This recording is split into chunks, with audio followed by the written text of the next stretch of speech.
Salam para hadirin yang terhormat, puji syukur dapat kita panjatkan kepada Tuhan Yang Maha Esa yang telah memberikan kita semua berkesempatan untuk dapat berkumpul di tempat ini dengan keadaan yang sehat. Mari kita mulai. Seperti yang kita ketahui, Indonesia memiliki berbagai macam suku, agama, ras, budaya, dan suku dan lain sebagainya yang berbeda-beda. Menurut Badan Pusat Statistik, Indonesia memiliki sekitar 260 juta penduduk yang terdiri dari 714 suku yang menetap di 17.000 lebih pulau dari Sabang sampai Merauke, dari Pulau Miangas sampai dengan Pulau Rote.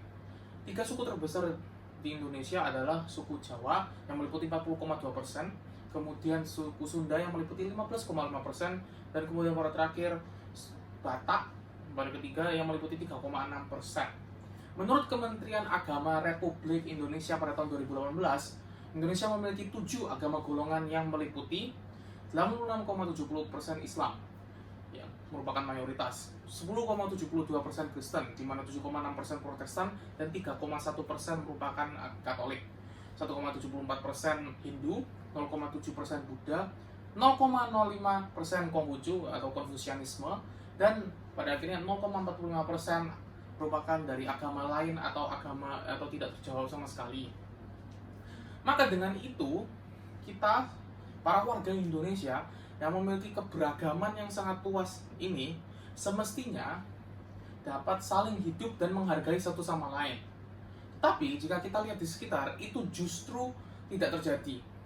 Daripada menghargai perbedaan dan keragaman, kita malah mengejek. Daripada melihat sisi positif dari ras, agama, atau perbedaan seseorang, kita hanya melihat sisi negatifnya.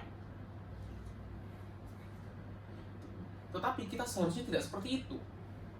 Salah satu konflik yang menghalang tercapainya kebersamaan dan keberagaman adalah identitas individu.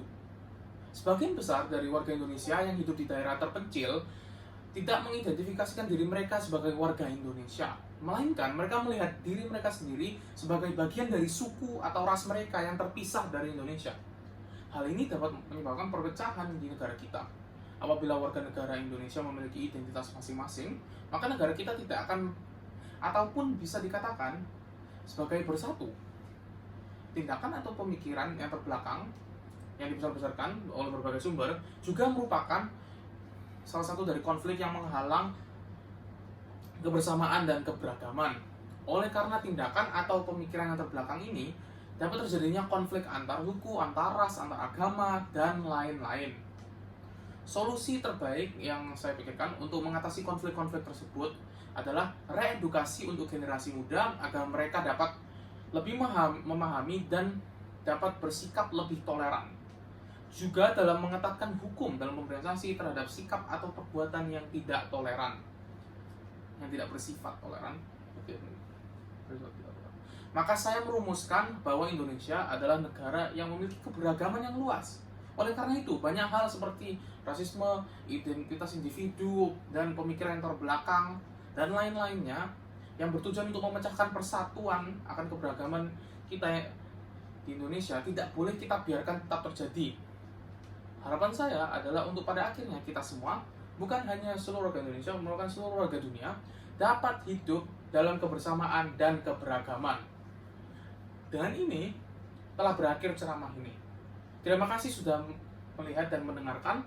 Saya juga minta maaf jika ada kata-kata yang menyinggung Anda. Terima kasih dan sampai jumpa.